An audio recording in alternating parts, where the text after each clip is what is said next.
Hello,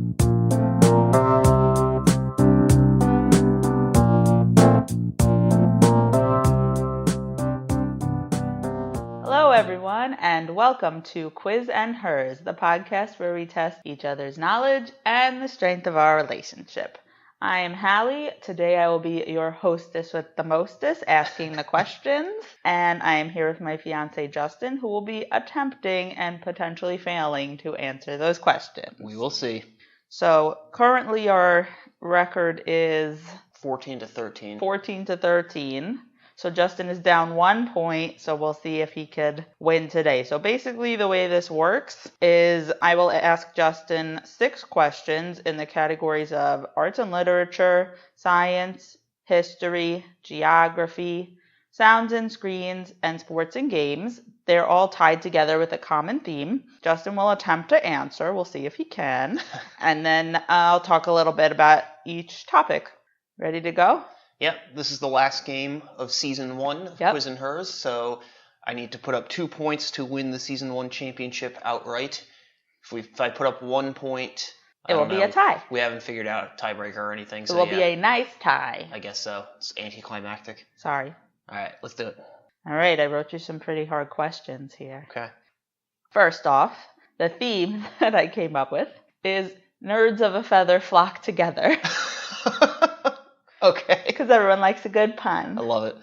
So, as you can assume, all the questions are about birds. Okay. Yep. All right. Question 1 is arts and literature. Which English author and playwright born in 1907 most famously wrote Rebecca in addition to the short story The Birds, both of which were adapted into films by Alfred Hitchcock? Du Maurier. Yeah, you knew. Yeah. Oh, no, this is a bad start. Bad start. Now we're tied. Now he needs to get everything else wrong. I knew he wrote Rebecca. I did not know that he wrote the story The Birds is based on. It's a woman. Really? Yes. Oh. I just thought he was French. Oh, I feel like you shouldn't get credit. You don't even know who we're talking about. Well, I know the first name is Daphne. I just didn't know that was actually a woman. I just thought it was a French guy. No, I know nothing about this person except that they're the author of Rebecca. That's all I know about them. It's a woman. That's a woman's face. All right. Okay. Not the prettiest woman, but it's a woman. Okay. Again, literally all I know about this person is that they wrote Rebecca. So. Oh, I guess I shouldn't have mentioned Rebecca then. I should have just said the bird. Well, it made it a fair question because no one knows. Okay. That's true. Okay, ready? Yes. Daphne du Maurier. Oh, she's also Lady Browning, so she's obviously a woman. Huh. Okay. She was born in London in 1907 to the actor Sir Gerald du Maurier and actress Muriel Beaumont. Her grandfather, great-uncle, and older sister were also writers, which helped her get into the field. Her grandfather, George du Maurier, was a cartoonist for Punch magazine in London, which was a satire magazine, if anyone doesn't know. His most famous novel is called Trilby. Apparently it's relatively famous. I think he also did cartoons for it. This is her grandfather, you said? Mm-hmm. Okay. George du Maurier. Okay. Daphne is considered a romantic novelist, but her stories rarely have a happy ending and also contain suggestions of the paranormal. Her most popular novel, Rebecca, is a thriller about a woman who marries Mr. De Winter and finds out the mysterious past about his previous wife, Rebecca, who died years earlier. Its most notable character is Mrs. Danvers, who is obsessed with Rebecca and had the narrator put on her old dress for the ball. So, pretending that she's Rebecca. Yeah. It is also well known for the fictional estate Manderley, and its opening line, "Last night I dreamt I went to Manderley again."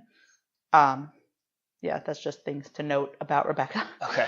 The novel was an immediate hit and sold almost 3 million copies in its first 27 years of production. It's actually still being published. Well, yeah, it's a classic. Yeah. It won the U.S. National Book Award for Favorite Novel in 1938. Since then, it has been adapted for radio, film, television, and theater. The most popular film adaptation was done by Alfred Hitchcock and won the Academy Award for Best Picture in 1940. Yep. It is 1940, right? It was released in 1940, so it won in 1941. It technically won in 1941, but the movie was in 1940. The movie was in 1940, yeah. Just to clear that up. That's right. Okay. There was a TV adaptation in 1997, which starred Diana Rigg as Mrs. Danvers, callback to our 2? Second episode. Yeah. Yeah, she's everywhere. The most recent adaptation was a musical that debuted in 2008 in Vienna. It was actually scheduled to open on Broadway in 2012, but it fell through due to lack of funding. So that never made it. Doesn't feel like it would work. I don't know. Huh. Why not? Did you see the movie? No, but I know the basic sketch of the plot, and the tone doesn't strike me as something that lends itself to a musical, but okay. What about Phantom of the Opera? That's very, yeah, all right, creepy or something. Okay, anyway. Now back to the birds. It is a novelette first published in Daphne's 1952 collection called The Apple Tree. For those of you who don't know, it's about a town where people are attacked by birds in a, as quoted from Wikipedia, kamikaze fashion. Alfred Hitchcock adapted it for film, and it was released in 1963, starring Rod Taylor and Tippi Hedren in her screen debut. Although the film kept Du Maurier's title and overall concept, it elaborated greatly on the plot. It was not as critically acclaimed as was Rebecca at the time of release, but it's now considered the 7th greatest thriller by the American Film Institute. So it's definitely a classic, even though it never won any awards or anything at the time. The Academy has no respect for horror movies, so that's true. It's not surprising. Very true. Okay. Du Maurier's other most famous works are the novels My Cousin Rachel and Jamaica Inn, and the short story Don't Look Now / Not After Midnight. Even the titles sound creepy somehow. So that one was published under 2 different titles, you mean? I guess so, yeah. Okay. Don't Look Now / Not After Midnight. Right. Very creepy. Most of her novels and short stories are set in the town of Cornwall, where she spent most of her life. As her fame increased, she became more and more reclusive there in her house, and she died in her home in 1989 at the age of 81. Didn't get much into her personal life, but... yeah, that's all right. Apparently she had some sexual exploits happening. I don't know the details. Okay. But yeah, that's Daphne. Okay, cool. Question 2. Okay. Science. What is the name for the group of flightless birds like ostriches and emus which contains the name of a mammal in the word? That's your hint. Like a general term for those big, fat, stupid, flightless birds? Yeah, it's not... Is it a term for all flightless birds or just this I'll tell type? You later. Well, I'm clarifying the question. Just this type. Okay. It's not like a scientific class or anything. Okay. It's just the group of... I see. I'll tell you about why. All right. But anyway, there's a name of a mammal in the word. All right. I don't think I know this. Yeah, the only... no, I'm not even sure if that is a bird, honestly. Boy, You're not sure if what is a bird? So, I can think of one... I think it's a kind of bird that has a mammal in it, but I'm pretty sure it's a small little thing. It's not a big flightless bird. Oh, okay. Well, just say something. All right. So the titmouse? No. All right. But you had the right kind of animal. Fuck. What is it? It wasn't a mouse. It was just a rodent. All right. What is it? Ratites. Okay. Yeah, I've never heard that. I have. I don't know how. Okay. All right. Tell me about ratites. I will. The term ratite includes the species of the ostrich, American, tell me if I'm pronouncing this right, rhea, R-H-E-A? Yeah, probably. Darwin's rhea, southern cassowary, northern cassowary, dwarf cassowary, emu, great spotted kiwi, little spotted kiwi, and North Island brown kiwi. Okay. So it's basically just ostriches, emus, rheas, cassowaries, kiwis. Right, okay. Did I say emus? Emus. Anyway, within the Aves class, which is the class that is all of birds, the scientific class, ratites are part of the infraclass Paleognathae. Within Paleognathae, there are 2 groups. One is the ratites, and the other is called tinamous, which live in Mexico, Central and South America, and are not flightless, but they're usually sedentary. Okay, yeah. So they're sort of within the same group. But then there are other flightless birds, like penguins or whatever, but they're not related to them. Right, okay. Most ratites are large and have long legs, but kiwis are smaller with shorter legs. Kiwis are also the only nocturnal ratites. Huh. There are other flightless birds not part of the ratites group, but unlike those birds, ratites don't even have the anatomic feature that anchors the wings, which is called the keel of the sternum, their breastbone. Yeah. So if you could picture, on their breastbone, there's a certain spot that anchors wings for most birds. Oh, Other flightless birds still have that, even though they can't fly, but ratites don't. Huh, interesting. This is actually where the name ratite comes from, not from a rat. Ratite actually comes from the Latin word ratus, which means raft, because it is a boat with no keel, just like the birds don't have a keel on their sternum. Oh, interesting. Yeah, etymology. Yeah. Fun. I like etymology. Yeah. Okay, that's cool. Yep. The largest living ratite is the African ostrich. They can be up to 9.2 feet tall and up to 344 pounds. They can also outrun a horse. I checked, and ostrich racing is a real sport, which sounds insane. Do people ride the ostriches, or is it like dog racing? No. There is a jockey on top of the ostrich riding it. I need to see this. There's video. And also, they taste pretty good. Yes, that's true. We've both had that. we've had ostrich meat once. Very exotic. Very good. Yes. It's like a very lean steak. Yeah, it was good. All right. The Australian emu is the next largest, and they grow up to 6.2 feet and weigh up to 110 pounds. I wrote W-A-Y. Come on, Hallie. Whatever. It sounds the same, so. In the past, they have had to invade farming areas in times of drought, which is what led to the Emu War in 1932. The Great Emu War. Yeah, I've heard of this. I'm not going to get into the details of it, but it's pretty crazy. Maybe we'll talk about it another time. But basically, it involved emus just going defeating the Australian army, as I recall. Yeah. Incredible. Yep. So next, cassowaries. They are shorter than emus, but are actually heavier. They're also native to Australia, and they have really sharp talons and can be very dangerous. In New Guinea, cassowary eggs are considered a delicacy. So that's interesting. Yeah. The two species... So they're native to Australia, but there must be cassowaries in New Guinea as well, like natively? Yeah, I think so. Okay. I mean, it's not too surprising that the same species would exist in Australia and New Guinea. They're right next to each other, so... Yeah. Yeah, okay. The two species of rheas are actually both native to South America. The American rhea is larger than the Darwin's rhea and grows up to 4.6 feet tall. South America's used rhea oil made from their fat as cosmetics and soaps. Rhea leather is also traded there. Huh. Yep. Okay. Lastly, the smallest ratites are the kiwis, which are native to New Zealand. They are roughly the size of a chicken.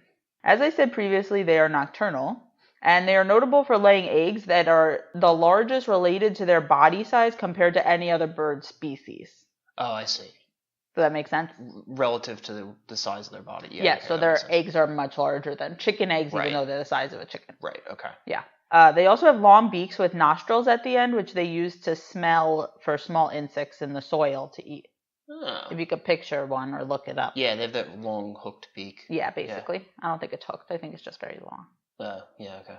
Yeah. So the smallest one is the little spotted kiwi, which is 14 to 18 inches tall. Sounds like a cute pet. All right. Ready for the next one? Yep. Okay, this is a history question.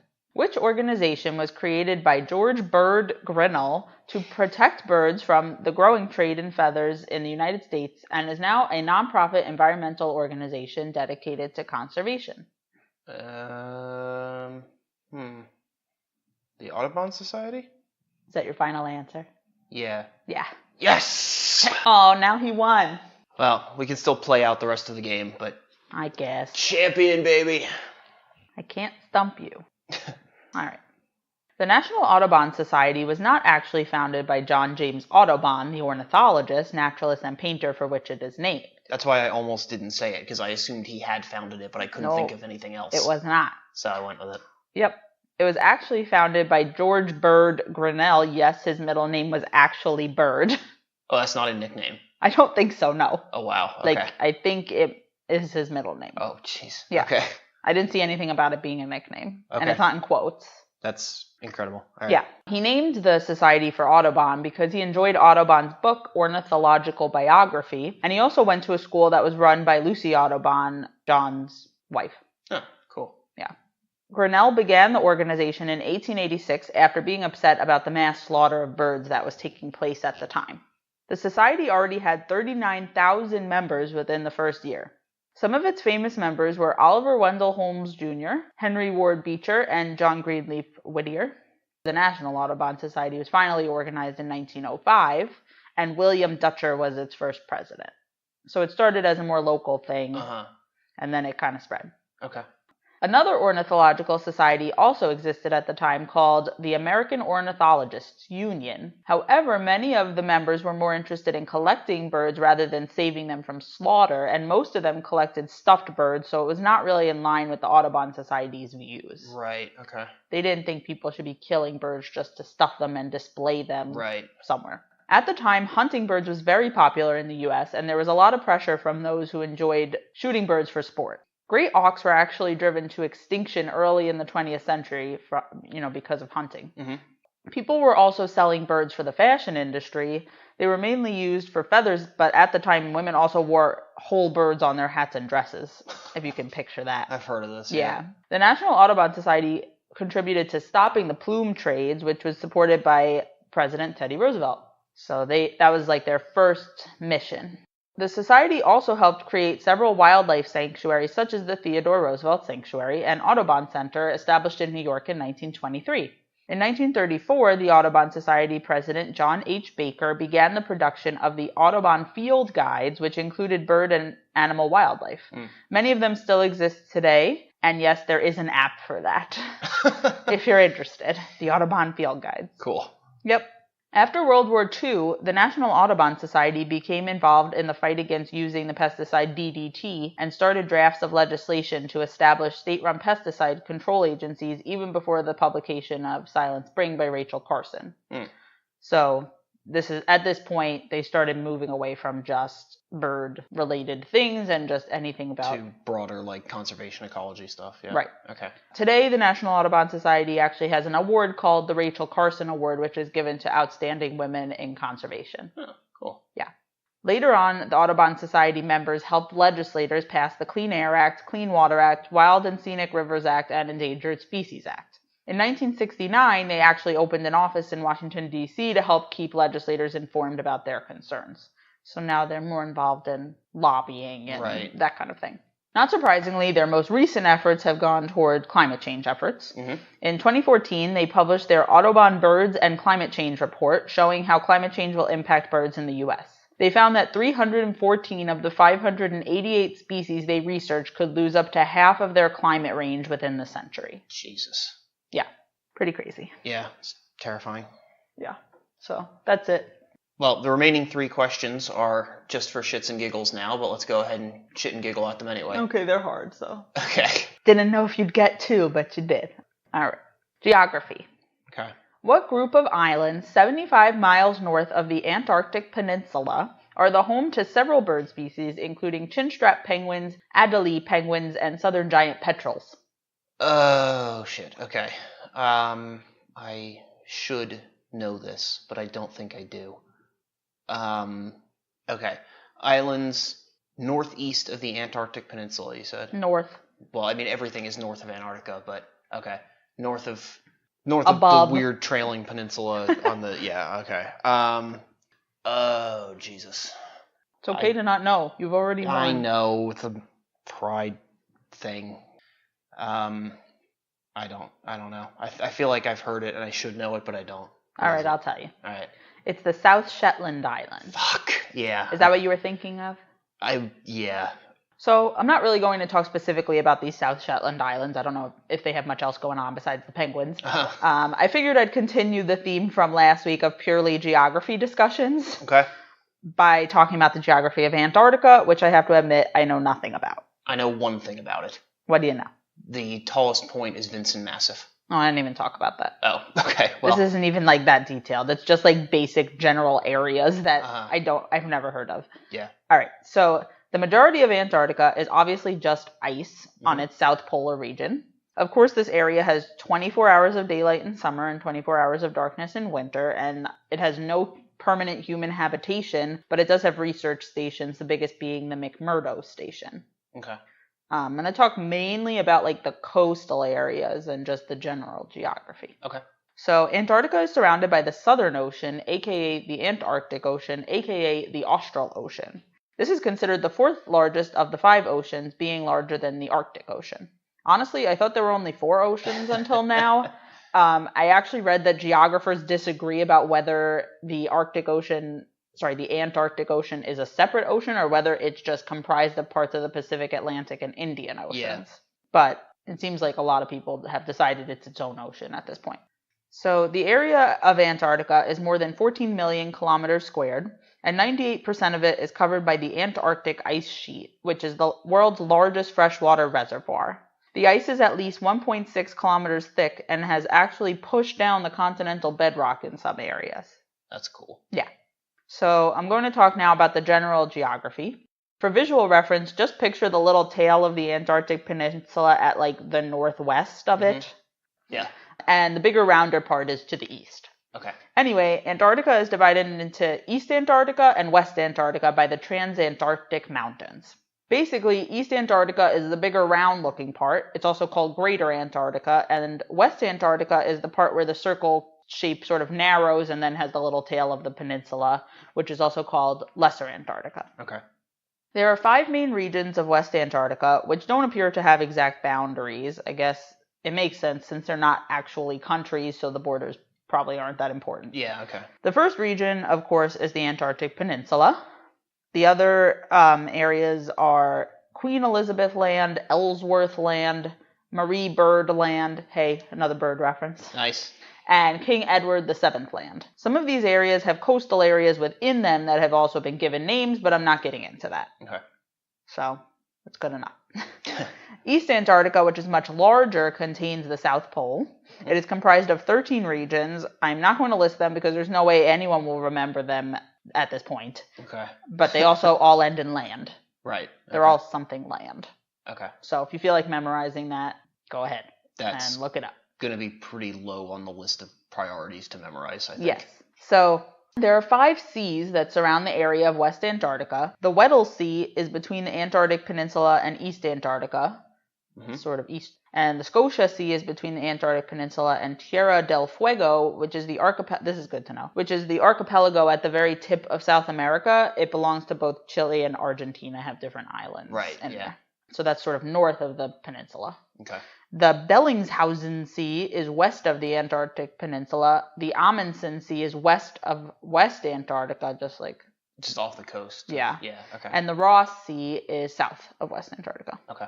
There are 4 other seas around East Antarctica. I know this isn't super interesting. The Davis Sea is directly to the east. The King Haakon VII Sea, I did not look up who that is, but I probably should have, is also to the east. The Mawson Sea is just south of the Davis Sea, and the D'Urville Sea is just south of the Mawson Sea. Okay.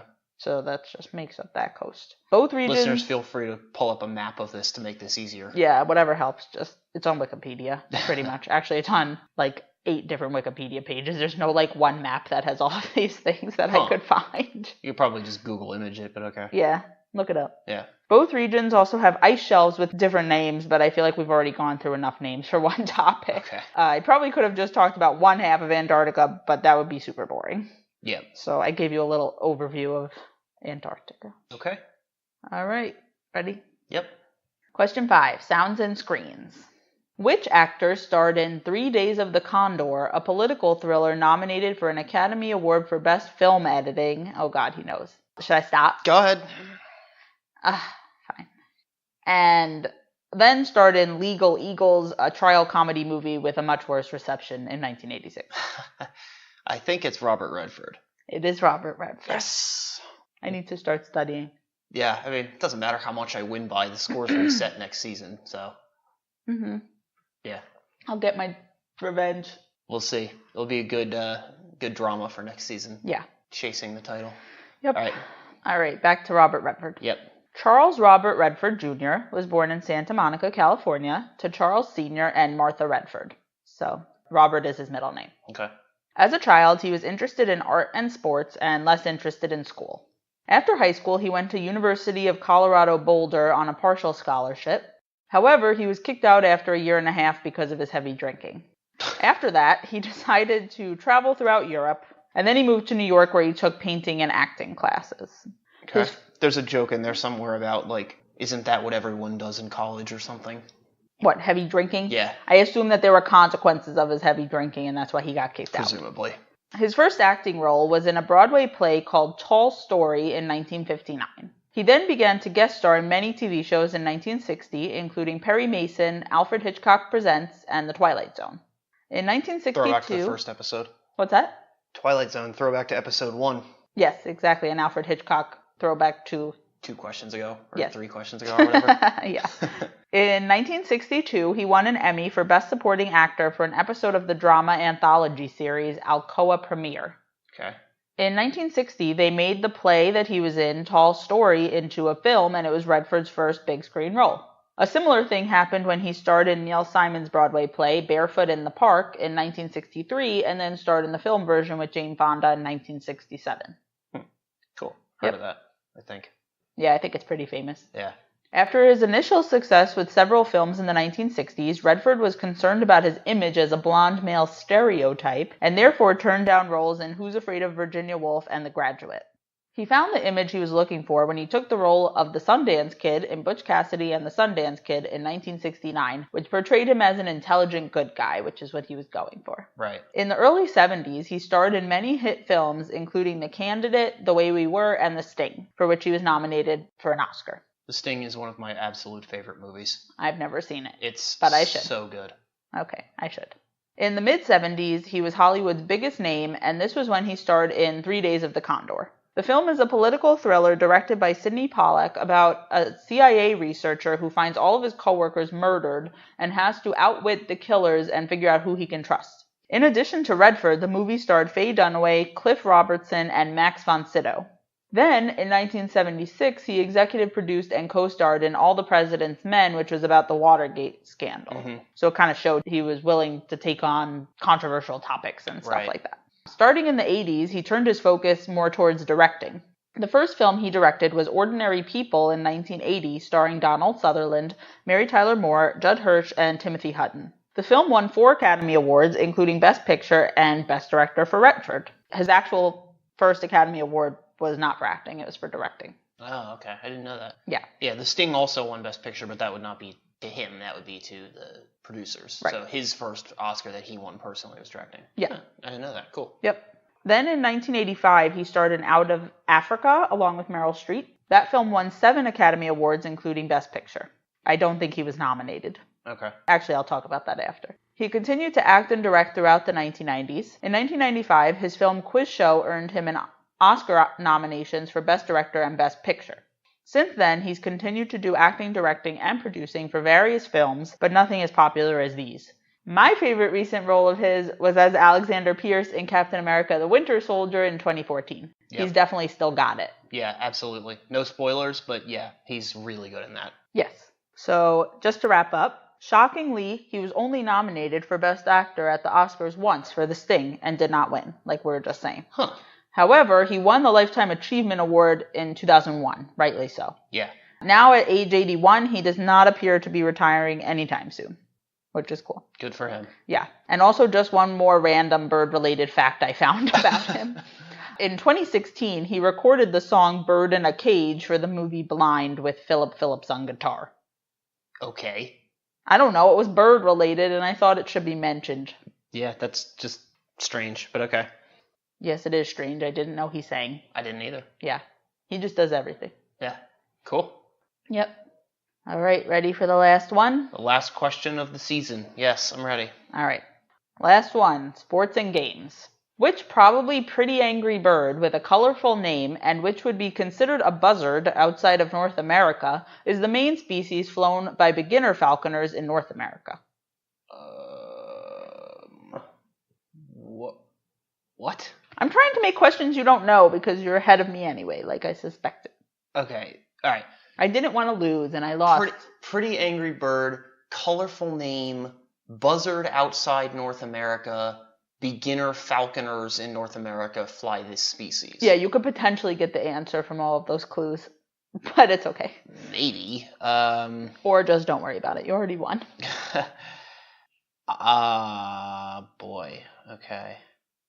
Colorful, falcon, buzzard. Yeah, this isn't a falcon, but the only raptor that I can think of with a colorful name is the red-tailed hawk, so I'll say that. Seriously? Is that right? Yes. Holy shit. I can't. Wow. He's too good. I can't compete with this. Thanks, Animorphs. Animorphs. It's always Animorphs. I don't know. Holy shit. Okay. Yeah. Anyway, we're going to talk about falconry. Cool. Yeah. Super interesting. All right.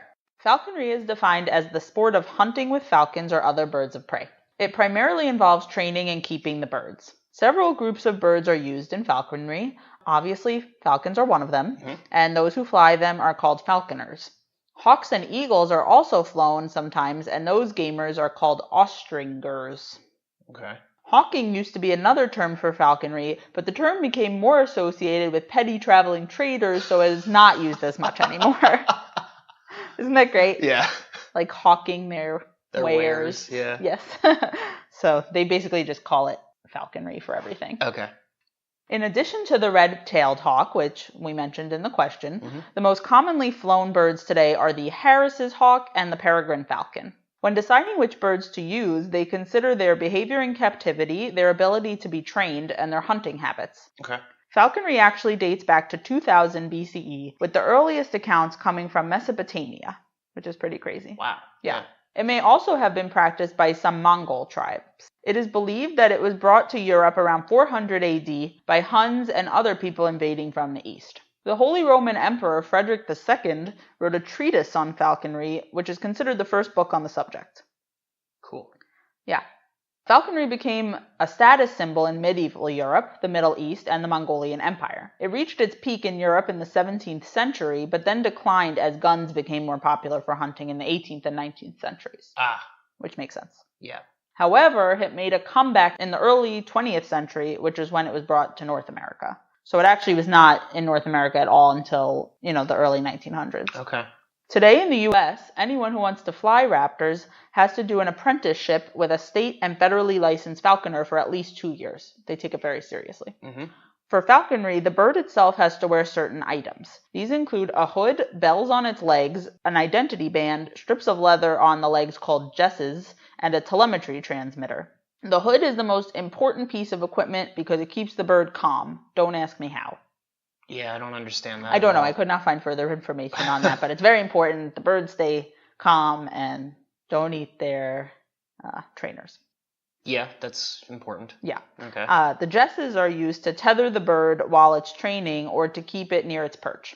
The telemetry transmitters are a more recent idea that made falconry even more popular because it allows the falconers to find their raptor if it manages to escape.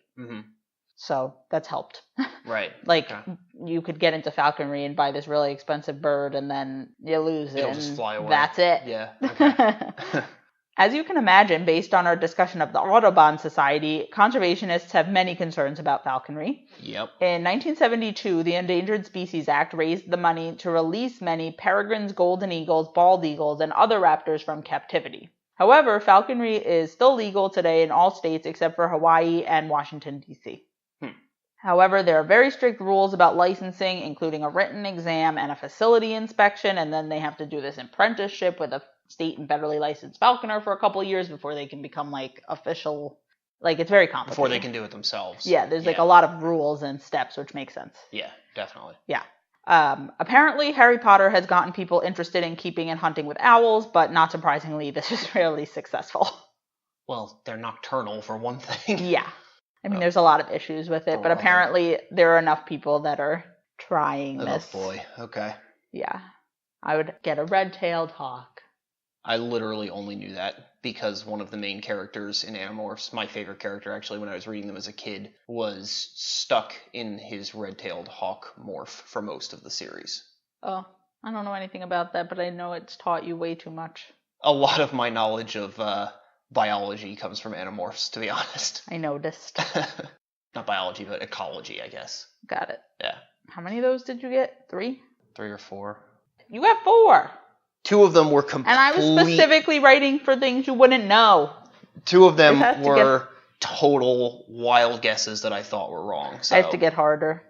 I'm stepping it up next season. All right. This is it. No more nice Hallie, I guess. Okay. Well, that's the end of Season 1 of Quiz and Hers. We're going to take a few weeks off to write some more games and record some more episodes, but we'll be back in the middle of next month. But until then, do you want to take us home, Hallie? Yeah, just, send us an email at quizandhers@gmail.com. Tweet us at quizandhers. Hopefully there will be a Facebook page coming up in the near future. It might actually exist by the time we release this. It might. That's okay. Feel free to send us suggestions if you want us to talk about a certain topic or if you have any ideas or feedback. Let us know. All right. We'll see you in a few weeks. Bye. See ya.